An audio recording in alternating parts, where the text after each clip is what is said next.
I, 36 female, have a brother, 38, and we have 3 half-siblings from our dad's second marriage, 25 female, 23 male, and 21 male. My brother and I lost our mom as kids. Our dad took a year and told us that was enough time hanging on to the past. He remarried within the year of saying that, so a little under 2 years after the death of our mom. He told us once people die, they need to be left in the past after a period of time, and you work on filling their role and replacing them as much as you possibly can. The whole thing was gross. He would become extremely frustrated when we didn't leave mom in the past.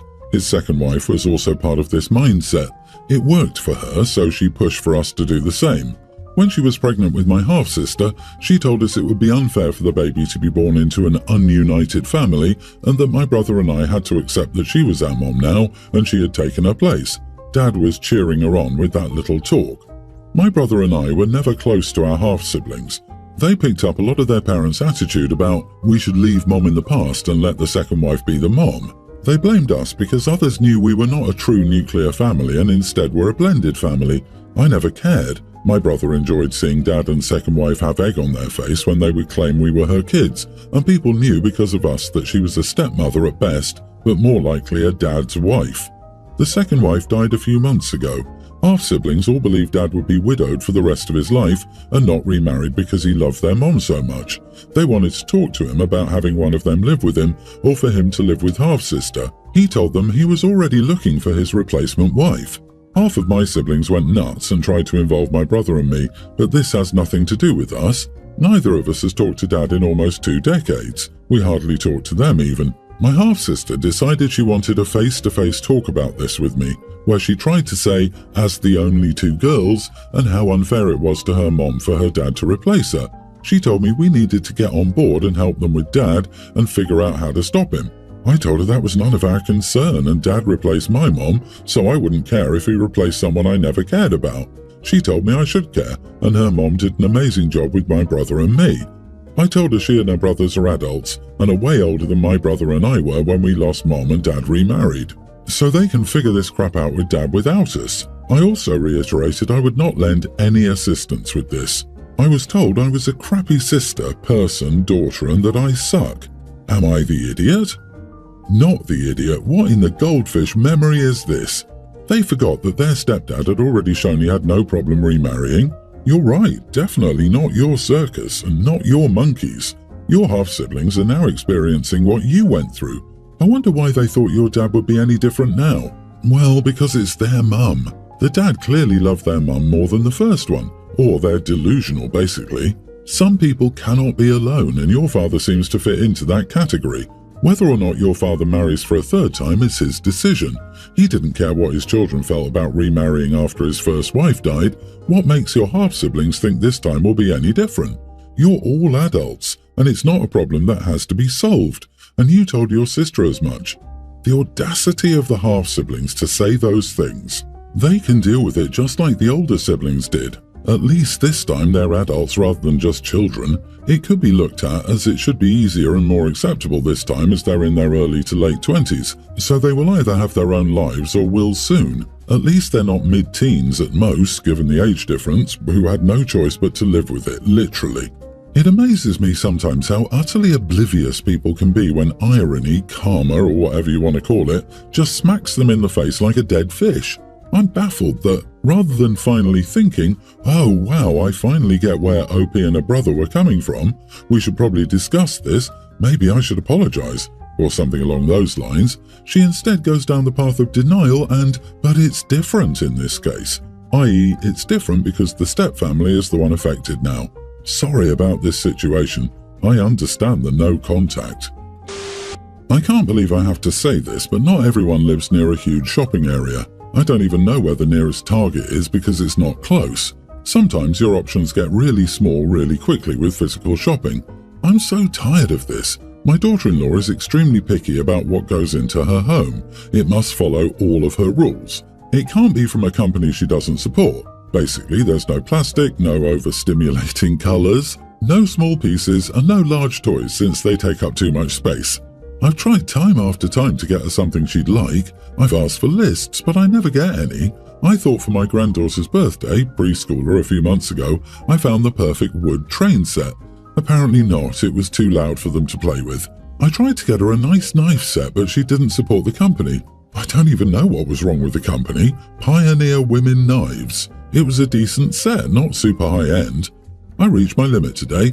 I got my granddaughter her own stuff for a Christmas tree in her room. I had permission to do this. We went shopping and she picked out her own light and ornaments. I bought what she wanted and it got set up. Well, she saw the tree and was angry as there was too much plastic on the tree. They're ornaments. I wasn't buying glass ones the kid could break. I told her I was done. I wasn't getting any gifts for the family because she was impossible. She called me a jerk and I just need to work harder. My son is mad at me for arguing with his wife. Not the idiot. Stop trying to please someone who can't be pleased. Give your granddaughter a gift card to a store she likes and be done with it. Your son and daughter-in-law are rude and ungrateful and have unrealistic expectations. I would have started to give the same treatment you receive and criticize every gift they give. No gift cards, they're made of plastic. No cash either, it's made from paper and, oh, the poor trees. The daughter-in-law sounds like an ultra-crunchy person who won't trust people no matter what when it comes to material goods. I would guess she won't make a wish list because she doesn't trust anyone to get it exactly right. Yeah, I thought crunchy folk loved wooden train sets. Next time, get daughter-in-law a cubic foot of wood and tell her that her gift is in there, she just has to work hard to find it. Whatever happened to being grateful for anything you receive? The problem with your daughter-in-law is that she's imposing her views and tastes on her children. I also dislike bright colours and loud noises, but when one chooses to have children, one must prioritise their happiness over one's own. Many children love bright colours and noise. OP, donate to the plastic-free charity in daughter-in-law's name. That will put her right in a corner. If she's so against plastic, she can't whine about it. I bet she'll change her tune when she gets this instead of an actual gift. You don't need to try harder. Daughter-in-law needs to try harder not to be so insufferable. Don't be too hard on your son for taking her side. He has to live with the woman. I recently went on a holiday to Japan with my son, pre-tween, and while we were there, he tried some delicious biscuits, which he really wanted to buy and share with his classmates once he got back. Obviously, I was happy to purchase some additional and found it really sweet that he wanted to share with everyone. I didn't think about it at the time of purchase since we were mid-holiday in a different country. However, when we were back and I was packing my son's bag for his first day back at school, I suddenly remembered that he had one classmate, let's call him Joe, who has a gluten allergy and wouldn't be able to eat these biscuits. But it was too late for me to do anything about this, and the shops were closed, so I wouldn't be able to buy an alternative. Plus, they wouldn't be from Japan anyway and would be from the local supermarket. I also wouldn't have had time to pick anything up in the morning because I work full-time. Son was happy bringing them to school and said everyone also enjoyed them. However, I got an angry phone call from Joe's mum saying that I shouldn't have let my son bring in those biscuits, knowing that her son would be excluded. She said that I should cater to allergies, especially children's allergies, which I would understand if it was, for example, a life-threatening peanut allergy. But should gluten intolerance be treated with the same extreme caution? I'm not sure if I was the idiot for still allowing my son to bring in the biscuits despite my knowing one kid wouldn't be able to have any. Edit, I know about Joe's intolerance because it's happened before with other parents bringing in classroom snacks and events. Joe wouldn't eat any of the snacks brought in unless they've been made 100% sure there's no gluten in them. And when there's been a school event, I think they always have something separate for him. For the biscuits my son brought in, the ingredients were in Japanese, so the teacher let Joe know and he didn't have any. Not the idiot, I'm celiac, my 5-year-old is also, and even if you sent something gluten-free in for him, I wouldn't have allowed my son to eat it. The risk is too much. I make sure that my son has high-value snacks with his teacher, just for this scenario. You can't include every allergy scenario. There are egg allergies, soy allergies, etc. So it's up to the parents of these kids to make sure they have safe treats on hand. I love people who think that the world is spinning around them. It's a nice gesture to bring sweets from Japan. It's also nearly impossible to buy something gluten-free even in Tokyo, and even if you get something from one of the few bakeries, it's not so tasty, trust me. If the kid has an allergy, the mum should explain that he has to be careful and not eat contaminated products. Saying that it's your fault and your son shouldn't have brought sweets because of the allergies of one kid, it's so unfair. It was a move like this. I demanded the school shop have only gluten pastries because my son could not buy stuff in it. I'd make 99 people miserable to not make one sad. I think you are the idiot. You did think about the issue the night before. I think it would have been best to go to a shop in the morning, or if that wasn't possible, hold off on sending the treats to school until you had a chance to buy a substitute for Joe. It wouldn't matter that it wasn't from Japan. Kids want treats, and it's hard to watch the other kids all eat treats while you just sit there. Finally, I'm all for Joe's mom advocating for him.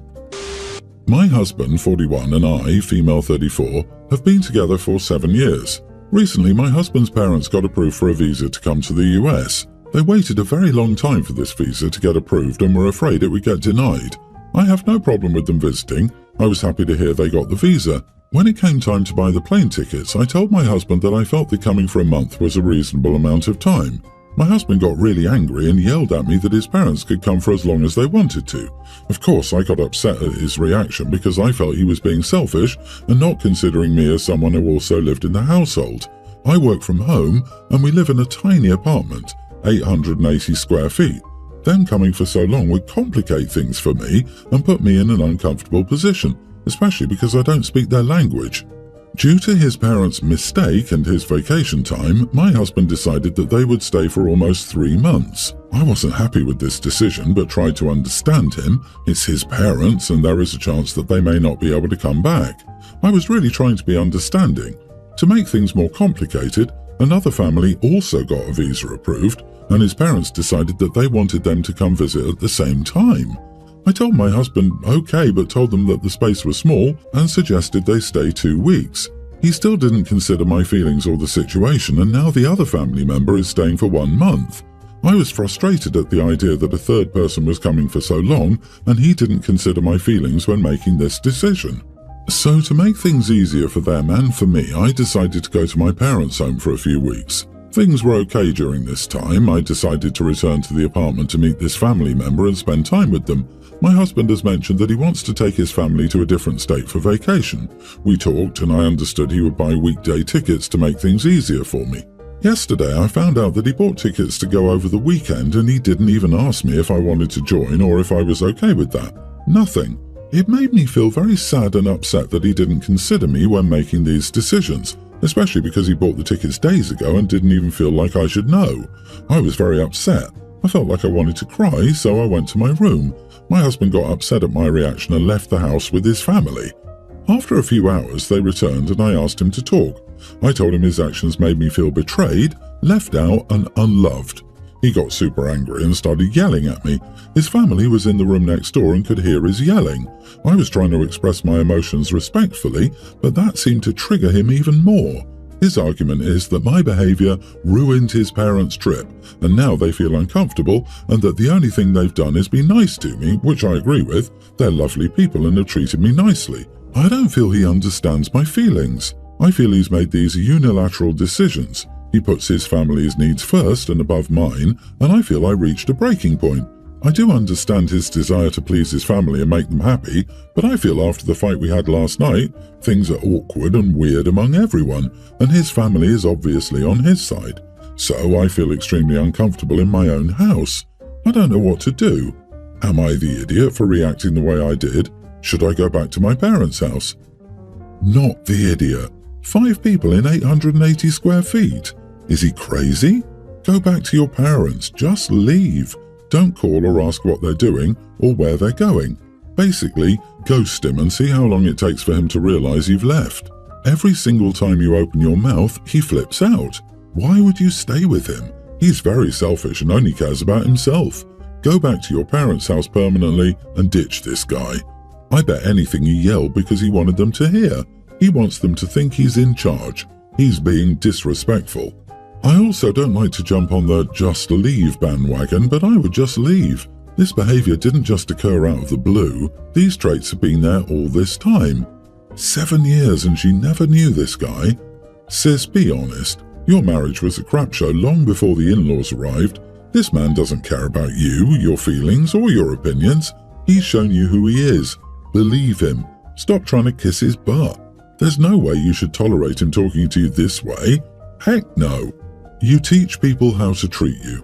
He is dismissive, disrespectful, and disregarding you. Pack your bags, take your butt back to your parents, go no contact, and let his toxic butt deal with his family.